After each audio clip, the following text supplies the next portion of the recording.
भाभी अपने घर नहीं बुलाना तो मत बुलाइए, पर कम से कम मुझ पर चोरी का इल्ज़ाम तो मत लगाइए। ननद मधु गुस्से में अपनी भाभी भारती से बोली, क्यों ना इल्ज़ाम लगाऊं मैं?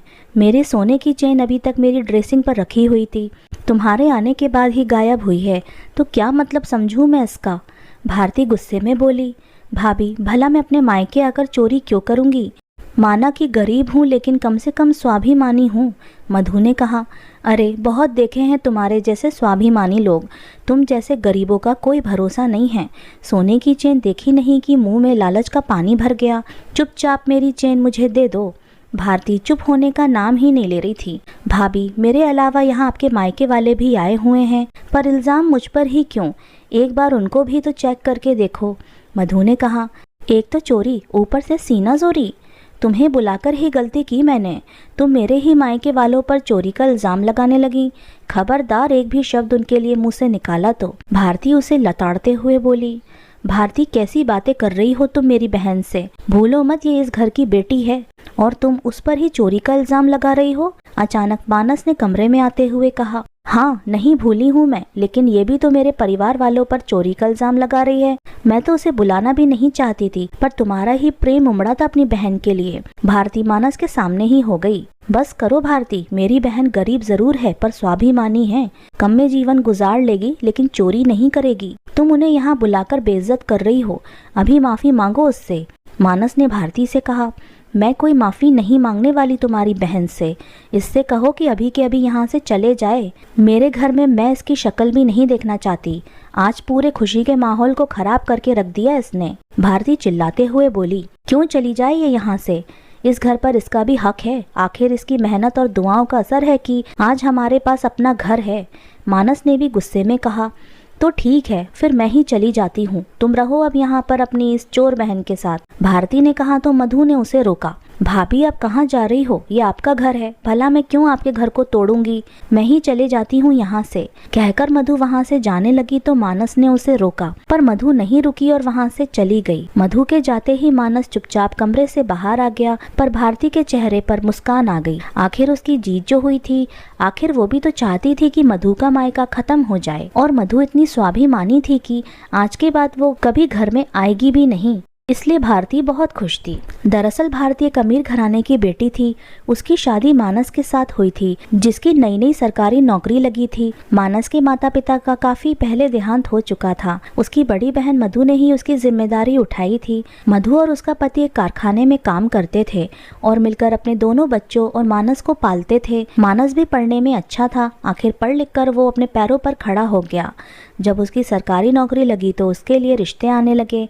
उन्हीं में से मानस को भारती पसंद आई थी। मानस की पसंद का सम्मान करते हुए मधु और उसके पति ने उसका विवाह भारती से करवा दिया। शादी के बाद मानस भी किराए के घर में शिफ्ट हो गया। मधु वहीं उससे मिलने आ जाया करती थी, पर भारती को मधु का आना जाना बिल्कुल पसंद नहीं था। आखिर मधु कहीं से कहीं तक भी उसके स्टैंडर्ड से मैच नहीं खाती थी, पर मानस अपनी बहन को बहुत मानता था, इसलिए वो ज्यादा कुछ कह भी नहीं पाती थी, क्योंकि जब भी वो इस बारे में बात करती थी तो हमेशा मानस के साथ उसका झगड़ा ही होता था। खैर शादी के 1 साल के बाद ही मानस ने लोन पर ये फ्लैट खरीदा था और इसी खुशी में उसने छोटी सी दावत रखी थी, जिसमें सिर्फ खास लोगों को न्योता दिया गया था। भारती मधु को बुलाने के पक्ष में नहीं थी, पर मानस के आगे उसकी चली नहीं। जब उसके मायके वाले घर पर आए तब उसकी मम्मी ने उसका उदास चेहरा देखकर उसका कारण पूछा। तब भारती ने कहा, मम्मी मुझे ये मानस की फटीचर बहन बिल्कुल पसंद नहीं है। ये बिल्कुल हमारे स्टैंडर्ड की नहीं है, पर मानस है कि इसे छोड़ने को तैयार नहीं होता। तब उसकी मम्मी ने ही उसे ये तरीका बताया था। भारती की आदत थी कि वो चेन ड्रेसिंग पर रखती थी। उस चेन को तो भारती ने उठाकर अलमारी में रख दिया था और फिर चोरी का नाटक शुरू कर दिया। खैर उस बात को भी अब साल भर बीत गया, पर मधु दोबारा इस घर में नहीं आई। मानस अपनी बहन से उसके घर जाकर ही मिल लेता था। इधर भारती बड़े सुकून से थी। वो कभी भी वो सोने की चेन मानस के सामने निकाल कर नहीं पहनती थी। एक दिन की बात है, वो अपनी मम्मी के साथ बाजार गई थी। उस दिन वो वहीं सोने की चेन पहनकर गई थी। अभी वो शॉपिंग करके शॉपिंग बैग हाथ में लिए रोड साइड से जा ही रही थी कि बाइक पर सवार 2 लड़के आए और उसके गले से चेन तोड़कर ले गए। वो और उसकी मम्मी चीखते चिल्लाते ही रह गए। चेन भी काफी भारी और महंगी थी। कुछ लोगों ने उन्हें कहा कि वो लोग पुलिस स्टेशन जाकर कंप्लेन करवाएं। वो दोनों लोगों की बात मानकर पुलिस स्टेशन तक भी पहुंच गईं, पर उनके कदम बाहर ही रुक गए। आखिर कंप्लेन करवाएगी तो घर में भी सबको पता चल जाएगा, और घर में सबको पता चलेगा तो फिर सबको ये भी पता चल जाएगा कि चेन 1 साल पहले चोरी नहीं हुई थी, बल्कि मधु का मायका रोकने के लिए नाटक किया गया था। आखिर दोनों को ही समझ में नहीं आ रहा था कि करे तो करे क्या। आखिर उस नाटक में दोनों ही तो मिली हुई थीं। तब भारती ने कहा, मम्मी, ज़रूर मेरी ननद की बद्दुआ लगी है मुझे कि मेरे सोने की चेन सचमुच चोरी हो गई। मुझे भी ऐसा ही लगता है। देखना अब हमारी क्या हालत हो गई है। हम किसी को कुछ भी बोल नहीं सकते। अगर बोलेंगे तो हमारी ही पोल पट्टी सामने आ जाएगी। हम तो किसी को मुंह दिखाने लायक नहीं रह पाएंगे, और कंप्लेन नहीं करेंगे तो चेन से हाथ धोना पड़ेगा। क्या पता पुलिस ढूंढ कर ही दे दे। भारती ने कहा, बेटा तू तो चेन को छोड़ और चल यहाँ से।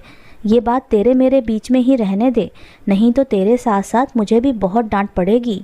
आखिरकार दोनों अपना सा मुंह लेकर आ गईं। घर में उन लोगों ने किसी को कुछ नहीं कहा, पर सोने की चेन चोरी हो जाने का दोनों को बड़ा दुख था, पर दोनों ही अपना मन मसोस कर रह गईं। इसलिए कहा गया है कि बिना वजह किसी का दिल नहीं दुखाना चाहिए, क्योंकि जो आप दूसरों के साथ करते हैं सचमुच आपके कर्म लौट कर ज़रूर आते हैं। तो दोस्तों, आज की कहानी आपको कैसी लगी?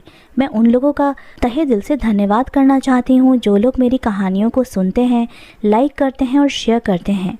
तो दोस्तों, अगर आपको आज की कहानी पसंद आई है तो वीडियो को ज़रूर लाइक कर लीजिएगा और अपने दोस्तों के साथ शेयर भी कर लीजिएगा। और हाँ, अगर आपने अभी तक हमारे चैनल को सब्सक्राइब नहीं किया है तो ज़रूर जाकर सब्सक्राइब कर लीजिए। मिलते हैं हम अपनी कल की एक और नई दिलचस्प कहानी के साथ।